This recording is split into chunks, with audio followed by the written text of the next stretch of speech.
Launched its inquiry in 2017. The report is based on data analysis and consultations with Black communities. And for reaction to the report, we're joined live by Agapi Gosesa, the Executive Director of the CEE Center for Young Black Professionals. Thank you so much for joining us.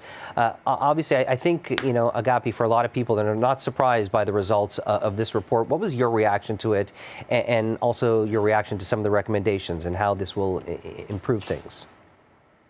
Yeah, I think the first step to finding a solution to anything is figuring out where you're at. And I think this is a really good step in the right direction around that. I think in terms of surprised, of course, our community is not surprised. These are all things that we've known for a very long time. Yes, but having the data to back it, this is not necessarily for our community because we know, but it's for other communities to understand the ramifications that these actions have had on our community. And particularly with young people, it doesn't specifically speak to young folks, but the work that we do at C, we see the ramifications of the trauma that's involved with it and the interruption that takes place when young people are constantly being interrupted by police interactions in a negative way. Let's talk about kind of the impact that this has had on the Black community and other racialized communities who have been disproportionately targeted. How does this impact their life, and especially when it comes to even things like applying for a job?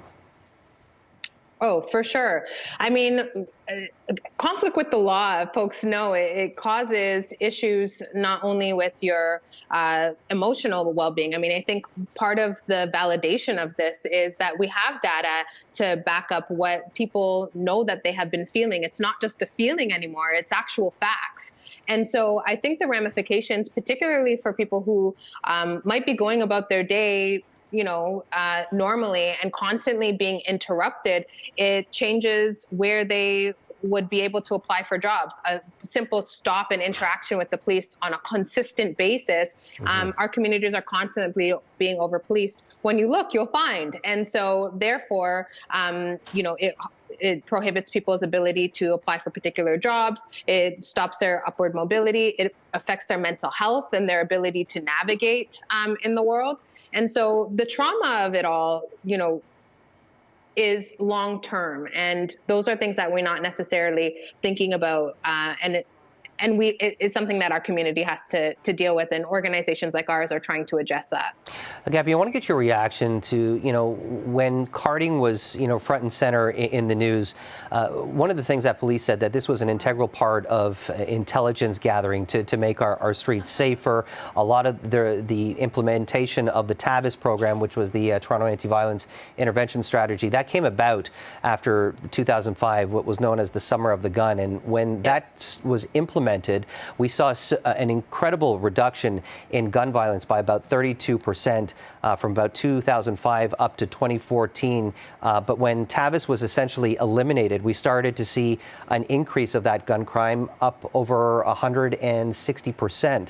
So, I think a lot of people are looking at, on one hand, police had some effective tools, but on the other hand, a lot of people were saying, well, this was profiling far too many young Black professionals and young Black people, along with other racialized communities. So what's your reaction to that? Because, some are saying that those intelligence gathering tools help lower crime rates.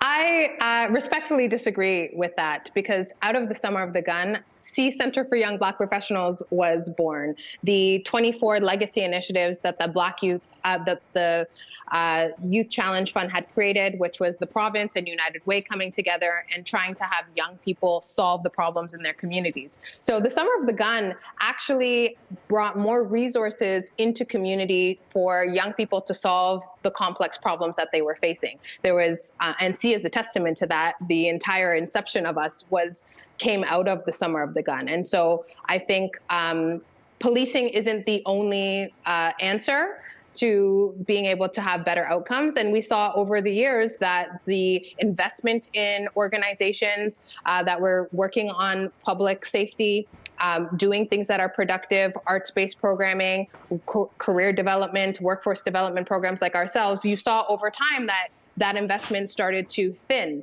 And again, we see the ramifications of that as well. So policing is not the answer to this, and I think that there are other things that contributed to the success of the gun rate going down. Gabby, we only have about 30 seconds left, but I'm curious, how are relations going with the Toronto Police Service? Is there more effective communications between your organization and other organizations who are hoping to address this problem and essentially get the police to kind of identify these issues that are impacting communities like yours? How are those conversations going? Yeah, I think that the conversation is happening. This report is helpful in order for us to look at what solutions can look like internally. But I think our community is looking for what other communities are looking for, which is when there is trouble that the police are called and they come into our communities. But affluent communities don't need to worry about being constantly patrolled.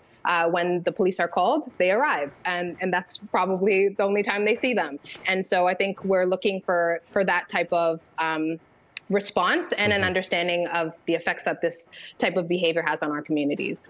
Gabby Gusesa, Executive Director of the CE Center for Young Black